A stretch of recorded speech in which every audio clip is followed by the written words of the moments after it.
2023 wasn't a good year for the Carolina Panthers, but I'm trying to make 2024 a better one for myself. Get started on your resolutions with Factor so you're ready for the new year. Factor's ready-to-eat meal delivery takes the stress out of meal planning and sets you up for success in the new year. Skip the grocery stores, prep work, and cooking fatigue. Instead, get chef-crafted, dietitian-approved meals delivered right to your door. With over 35 meals to choose from per week, including keto options, calorie smart, vegan plus veggie, and more, plus over 55 weekly add-ons, you'll have a ton of nutritious and flavorful options to kickstart your resolutions. Skip that overpriced takeout trap. Factor is cheaper and way more delicious than takeout. Get chef-crafted, restaurant-quality meals delivered right to your door, and they're ready to heat and eat in just 2 minutes, which means more time for you. Head to factormeals.com/C350 and use the promo code C350 to get 50% off. That's code C350 at factormeals.com/C350 to get 50% off.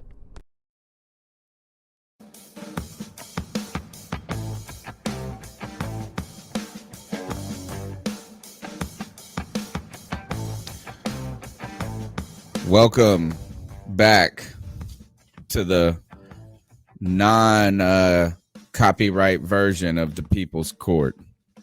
And you are our people's folks. It's Tony Dunn. It's Debate My Take, where two guys with great opinions argue over who's got the better hair, who's got the better take. And I tell you, Tony Dunn's going to win this debate tonight as we argue over a variety of NFL football topics focused on the Carolina Panthers. And my nemesis, my foe, Cody Lashney, welcome back to C3 Debate My Take. Tony Dunn, this is less of a courtroom session and more of a jam session with that music you got going. Hey, a little bit of slap of the bass, if you know what I mean, right? Hey, I'm grooving. I'm here on another Wednesday night.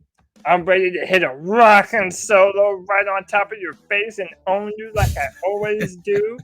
Let's rock, bro. Ain't nothing to it but to do it. All right. Tonight's show, debating a variety of Carolina Panthers topics as long as life topics. And I'd be remiss to say if we should not start with, was Joe Brady a scapegoat? Man, the Carolina Panthers fired offensive coordinator last week during the bye week. It was a late fire in some ways. We'll talk about that a little bit later. We'll argue about that a little bit later, about the timing of that. But Joe Brady, the fall guy, is he the scapegoat? I'll let you start, my friend. I mean, Tony, this very simple answer is yes.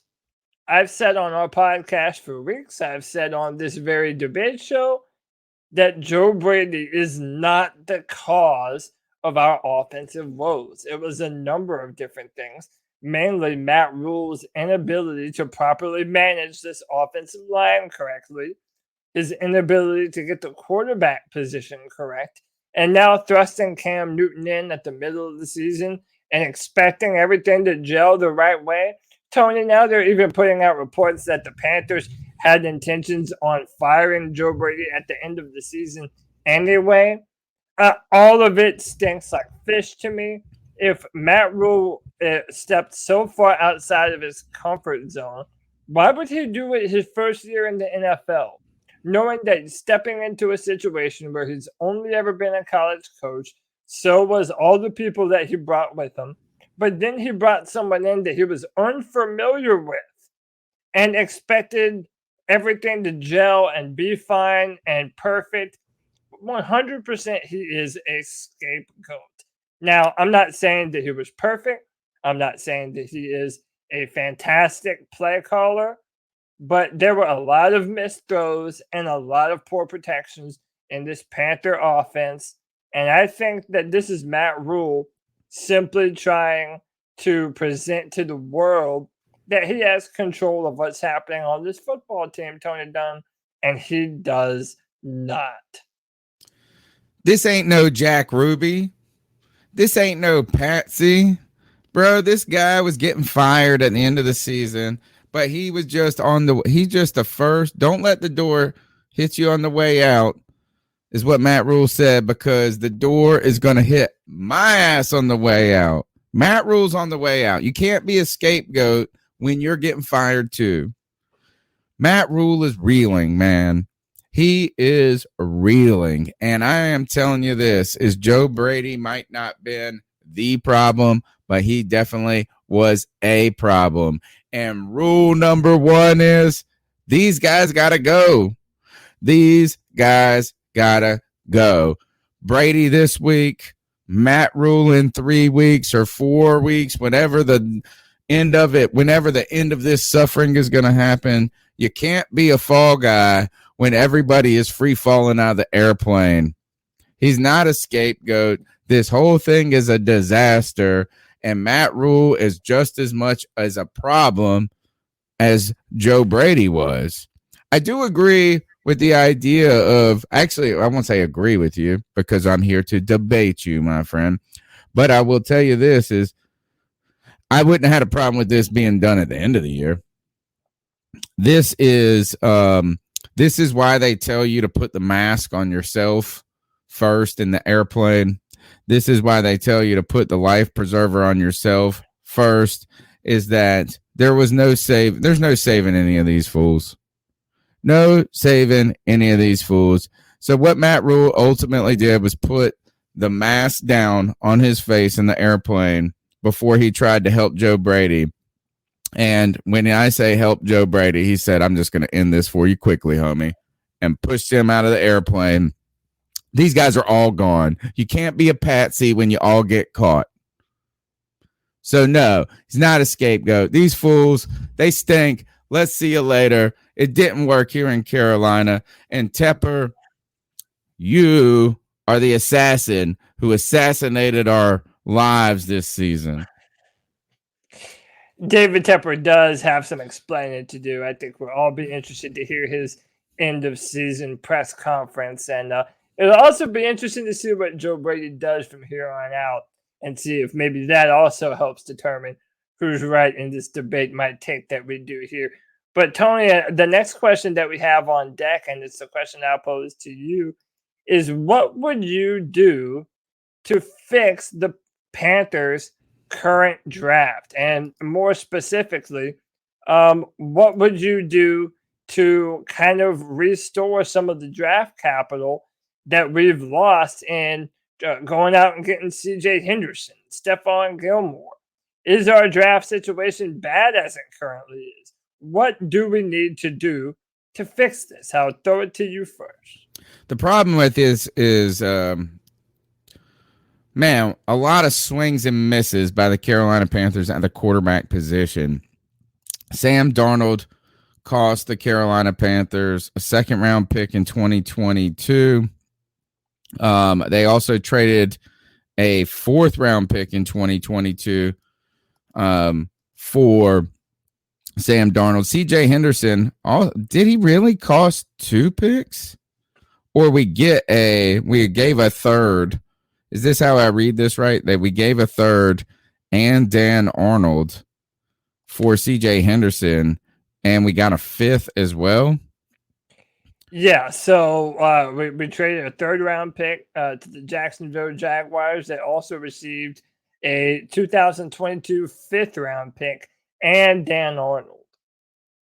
I'll tell you this, is that the Carolina Panthers, the answer that when you look to Twitter will be trade out of the first. That's the only thing you can do. You're in the top 10, you got to trade back. But I tell you this, that ain't going to recoup these losses right here. The Darnold trade turned out to be terrible because it didn't work, and it didn't work so poor. It was so bad that having a fourth round pick would be better than having Darnold. A fourth round. Now we got to recoup a 2, a 4, and Darnold. Somehow we got to recoup that. I tell you this, is that Carolina Panthers trading back out of the top 10 will not be enough. Expect the Carolina Panthers to be selling some players that you might like, that you may respect, a DJ Moore, I think DJ Moore, Brian Burns, these are names right there that I think that the Carolina Panthers could be trading. Because here's the thing. When you trade someone, you can't just trade somebody on a giant contract unless you're trading them to a winner, someone who's going to try to win right away. I don't know if DJ Moore is the type of player who puts you over the top, right? I don't know if he's like all of a sudden you send him to the Patriots and then this is the most dynamic offense and they're going to throw 30 times after they ran the ball 3 times against the Bills. What I am saying is this is trying to get some value for a guy who someone goes to, like a DJ Moore goes to Green Bay. A DJ Moore goes to Kansas City. A DJ Moore goes to the Ravens. That type of thing. But they will not give up a ton. You're going to get a third. You know what I'm saying? I mean, you're going to get a 3. You're going to get a 4 for that. And you're going to have to try to get as much as you can. And I tell you this, the Panthers have a lot of work to do because they spent. And you know what? I think this is that we've tried to say that Scott Fitterer that he has no blame in this, but we have mortgaged a lot of the future, and there's only one way to recoup this, and it's jettisoning some important players that you may love. And I think DJ Moore and Brian Burns are on that list. Well, Tony, my answer is something of a two-parter.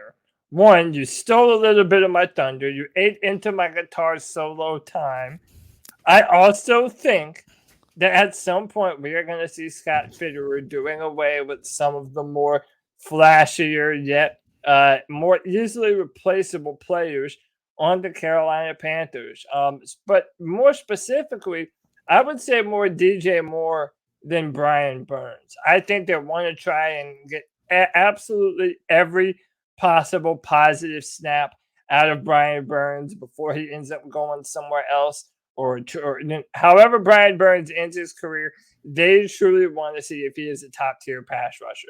I do think that DJ Moore could potentially be on that list, especially when you consider, one, how expensive your receivers go for when they do hit the free agency market nowadays. But then to add on top of that, too, you look at, we still truly don't know what we have in Terrace Marshall Jr. out of LSU or Shi Smith out of South Carolina, who, like Brady Christensen and Deontay Brown on the offensive line, haven't really gotten a chance to truly be evaluated under fair circumstances this season. Tony, the second part to my answer is similar to what we had to do with Matt Rhule. We had to sit and wait and be patient and find out the hard way what kind of coach Matt Rhule was going to be. Well, quite simply, we're going to now have to do the very same thing with Scott Fitterer. He doesn't have a ton of draft capital to work with. But how many times do you hear that a good general manager is supposed to be able to find those diamonds in the rough? Diamonds in the rough, like wide receivers, like a Justin Jefferson or a DeAndre Hopkins or a DK Metcalf who go in the second round. But then also look at someone like our very own, once upon a time, Andrew Norwell, who was an undrafted free agent who went on to be successful for Carolina before moving on to free agency with Jacksonville. But also look at someone like Trey Smith for the Kansas City Chiefs, who is playing tremendous football on the offensive line this very year after he was a rookie coming in this year. So quite simply, Scott Fitterer is going to have to use the very limited picks available to him and show David Tepper why he paid him to be the guy with the keys to the kingdom of the Carolina Panthers. So it's all on Fitterer here on out. Interesting points. I will not give you too much credit because I want to win the point. But I will say this. I think we got to file this away for next week, debate my take, or at least when we get closer to the draft, as we try to figure out who Scott Fitterer is, right? As we have to, and I think you're right. I think you're sadly going to have to wait and see. He's going to have more leash now that he doesn't have anything, unless we start to place some of the blame of not having this draft capital on him. But one of the things that is awesome is that people that like want someone to work out or think they are going to work out, they point to all the good things that happened with the previous organization they were with, right? You talk about Scott Fitter is with this team that picked Russell Wilson in the third. Scott Fitter is part of this team that, has moved back and done some dynamic things. But, Scott Fitter was also part of a team that traded a first for Jamal Adams. Thank you. Thank you. Who just went out for the season. Right. And so do we put the fingerprints of the good and the bad when these guys come around? If he's a genius for getting Russell Wilson, is he an idiot for being too aggressive in the Jamal Adams trade? You're right. There's a wait and see with Scott Fitterer, and he's like this. Woo! Everybody else is getting fired, and Scott Fitterer's like, woo! Not me, man. Probably not me. And man, he might even be worried. Who knows? This is burn it down, baby. What's next? I tell you what, I will say this: we don't have Fitterer on the docket for tonight. But if you look at his free agency moves on the offensive line, we're still paying Denzel Perriman, and Sam Darnold is a part of this. He's not error free. No, not at all, and it's not unfair to levy those very legitimate criticisms against him. So that is something that we're certainly going to be keeping our eye on. But this one, I think everyone knows my answer to this. I think everyone knows your answer to this. Does Matt Rhule have an arm length fetish? It's like a limb fetish. Really, my man is really a size queen. He really is a size queen. He doesn't have enough arm length to do push-ups. If you look at these little T-Rex arms in this picture. He can't row his boat gently down the stream. He can't drop it and give you 10 push-ups. He might only manage 5, Tony Dunn. And listen, this is the most asinine thing in the world to me. And this isn't even a hot take. If you go on Twitter today, Matt Rhule is quite literally the laughingstock of Panthers Twitter for how he continues to handle the offensive line. And how Brady Christensen was one of the highest ever graded left tackles by Pro Football Focus to ever come out of college football. Then when he did have an opportunity to play the left tackle position for the Panthers this year, he held it down and did very well. And yet, for some reason, Matt Rhule still believes that Cam Irving and Dennis Daly are better suited to be left tackles than Brady Christensen. More importantly, Matt Rhule then has the gall in his press conference today to say, yeah, I go up to Brady Christensen all the time and say, hey, man, you're going to be a good football player. You're going to be a good football player. You just have to wait your turn. And, dude, if I was Brady Christensen, I would use those T-Rex arms that I had on my body, and I might jab that man right in the nose and give him a bloody one, because you know what? I am tired of hearing all the dumb excuses for why the left tackle position is as putrid as it is. Tony, someone needs to introduce Matt Rhule to a man named Jordan Gross, the best left tackle in Panthers history, who also was a victim of the short arm fairy at birth and was not blessed with Golden Gate Bridge arms. Someone introduce Jordan Gross to Matt Rhule or Tony Dunn, because I don't know how else he's going to get over this arm length fetish that he clearly has. He's clearly fascinated with baby arms. He's like, man, that's the size of a baby arm. Oh, my goodness. He is aroused by these little arms. And he said, I got to put you in the middle between me and happiness. Poor. Look, here's the thing is strange comments come out to me on this. Strange comments from Matt Rhule, doubling, tripling down on, I see this guy as a center and a guard. That's what happened today in the press conference. He comes out and he still says his future is as a center or a guard in the league. And you know what? He may very well be right at the end of the day. He could be right. But at the current state of the Carolina Panthers offense, at the current state of ineptitude of their offensive line, of the current state of ineptitude with this coaching staff, of the current state of uncertainty with how you will proceed in the future, he may very well be right.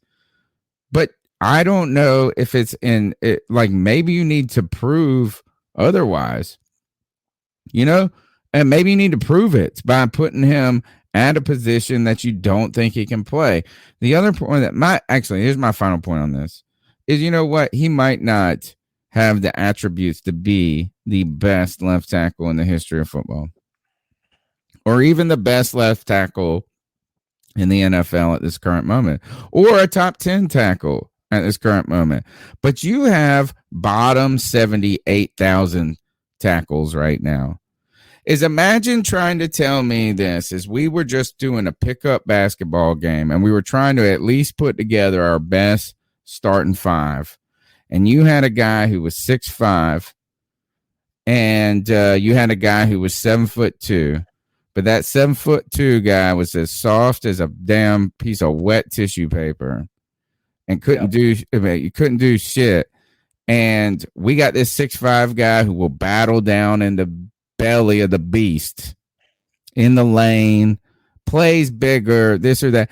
Do we have a better chance with the guy who doesn't have the prototypical size or whatever? Yes, we do. Give me the guy that can play a little bit better today, rather than trying to tell me, because he won't be a left tackle in 9 years, he's better than that guy beside him. Or maybe we need to figure out if he is as good as the guy beside him or worse. This is what happens. This is confirmation bias. That's all this is that Matt Rhule believed that this guy was going to be a guard or a center from the beginning, and now he refused to relinquish the idea. The strangest part about this is at the moment of the hot seat, at the moment of everything's falling apart, you're not doing the things that could be the argument for you to actually be part of the Carolina Panthers future, which is using these 5 games to get better, to get reps, to figure out what you have. Instead, you are frantically flailing around with your little T-Rex arms, and you're going to drown, Matt Rhule.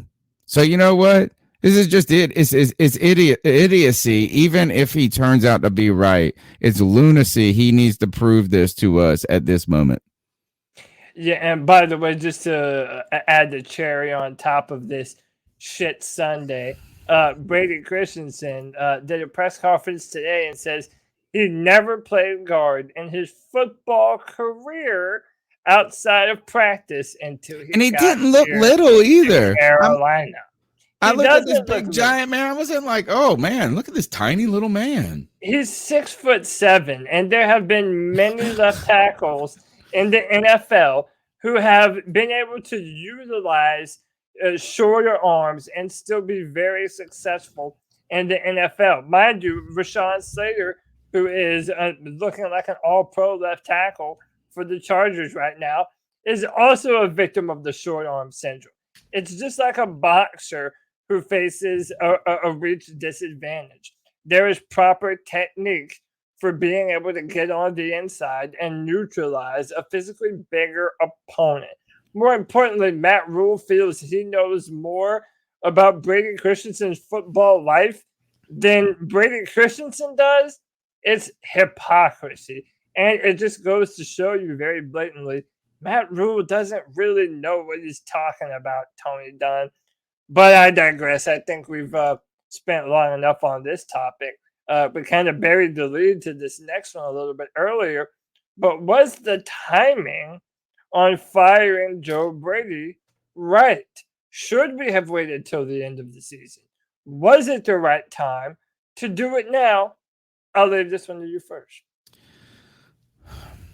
The timing, you know what? The firing, I think, is inevitable or was inevitable because I don't think it will be enough to save Matt Rhule's job alone. So I think all these guys are going to get fired at the end. This is the timing is absolutely wrong. It reeks of desperation. It reeks of frantic panic. And here's why. He didn't need to just wait to the end of the season. He should have been more decisive on Monday or Tuesday. If this is the conclusion you were going to reach, right? Waiting till Saturday or Sunday in a bye week or on a bye week when you had the opportunity at least to orient whoever you were going to appoint as the play caller next and giving them an extra 4 or 5 days to mentally prepare for how they will approach what they need to do and how they need to do it, that would have been right. What I'm trying to tell you is this, is that it would have been better to wait till the end of the season. I don't think we will get better necessarily by removing Joe Brady. We might not get much worse either. But it's not like we get an advantage this week. But the way that you, once again, like these players and their lack of them putting them in places for success. What's the guy's name? Jeff Nixon? Yeah, Jeff Nixon. Thanks, Coach Rhule, for putting me in the best place for success by giving me 4 or 5 days less of time of preparation to be the play caller. So this is absolutely the wrong time. It was too late or too early, depending on how you want to view it. He should have done it on Monday or not done it till at the end of the season. Poor Jeff Nixon coming in here, less time than anybody, with a quarterback who barely knows. Oh, do you know the playbook? No, because, wait, we just fired the guy who had the playbook. No one knows the playbook. 4 days would have helped these guys been able to collaborate. Shame on you, Matt Rhule. You've cast aside. You are devouring your own children at this point. Jeff Nixon, if you succeed here, God bless you. And you know what? Maybe we should make you interim coach. Tony, my thing is this. You're hearing reports that, they were going to fire him at the end of this season. Well, when did they come up with that decision? When was that decision made? At what point in this season did they decide, okay, no matter what, we cannot move forward with Joe Brady because of how badly he is holding this team back? It just makes no sense to me. And it goes back to my initial point.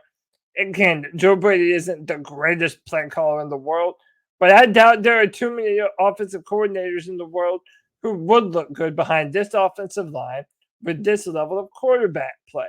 Now, was it the right time? Tony, I'm going to say no. Why did you wait? I mean, what was such the philosophical difference between Joe Brady and this Nixon guy? It really doesn't make much sense to me. If you're the head coach, dictate to your offensive coordinator what you want the game plan to be, have him narrow his playbook, and run with that going forward. More importantly, whether we like it or not, Cam Newton came here under the auspices of a few different things. That we had a good defense that was prepared to take us into the playoffs while he got up to speed learning the playbook, and the amount of offensive weapons that we had here, and Joe Brady's ability to scheme them open. That was a part of the deal and why Cam wanted to come here. And now, while the Panthers are tied at 5-7 with both of our division rival Atlanta Falcons and New Orleans Saints, you want to make a change at play caller? What are you signaling to your team? Even Robbie Anderson did an interview today where he was, perplexed by the idea that you would make this change right now. And it took him by surprise. It took all of us by surprise. Yes, he was a fall guy, as I mentioned earlier. But yeah, it was the wrong move. You should have done this at the end of the season so that way you could do a full turnaround and everyone would have had the benefit of the doubt to start over new. Final topic for tonight. Our off-topic slide is America in decline? This was a part of your Ice Up pick the other night, and you had some thoughts about it. So I'll let you start this off, man. We might not disagree, but then we might also. Absolutely not. Absolutely not. If being in decline means continuing to have discussions about equality, continuing to have discussions about quality of life. If being in decline simply means old people remember their childhoods, you know what? Yes, we are in decline. I changed my answer. We are in decline because the people who think it's in decline are old, and all they remember is the good parts of their life in the past. Paradise lost. I tell you this, folks, screw that. Screw this belief that just the old, because it's in the past, it was good. The only reason that you believe that is because you are shook by the uncertainty of future. But I tell you this, I got more than 3 TV channels.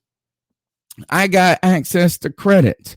I am live broadcasting right now to the effing world.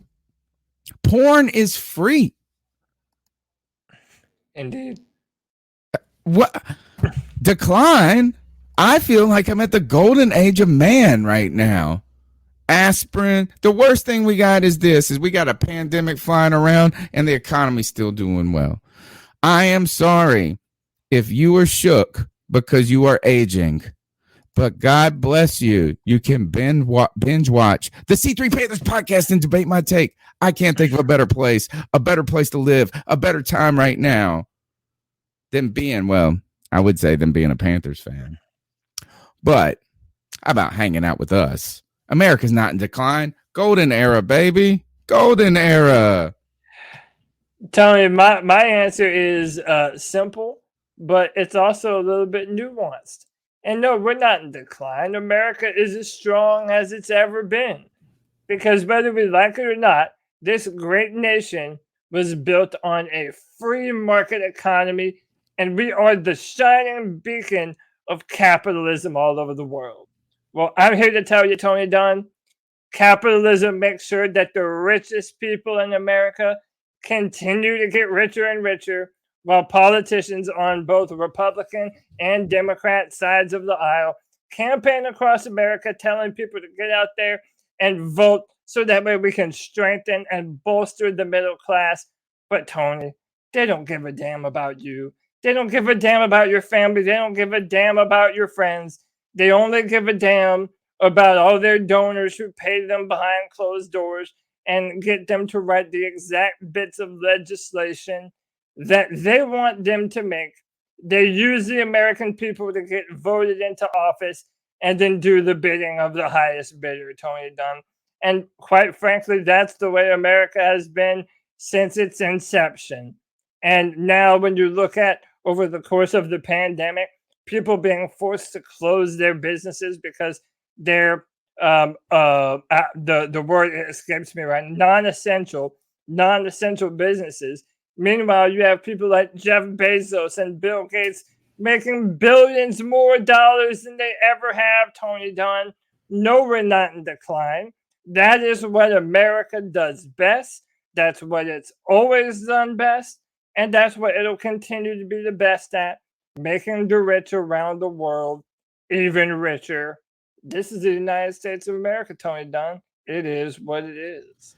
God bless America. God bless. If you know what? If you want a cooler, if you think America sucks and you love capitalism, why don't you donate to the C3 Panthers podcast? Hell, right. I don't care. Just super chat that mug. All right. That's Debate My Take. We're here each and every week. 2 guys, great hair, great opinions, debating it. I need y'all to get in the comments. Tell us who won tonight. Tell us what you think. America in decline? America on the rise? Free porn good? Who knows? I say it's better than paying for it. Hey, we're about to hop off this joint right here and jump on the beat check. We're about to hang out with Josh Klein from the Roaring Riot and check the beat of Carolina Panthers Nation. Till next week, the jury is out. Later.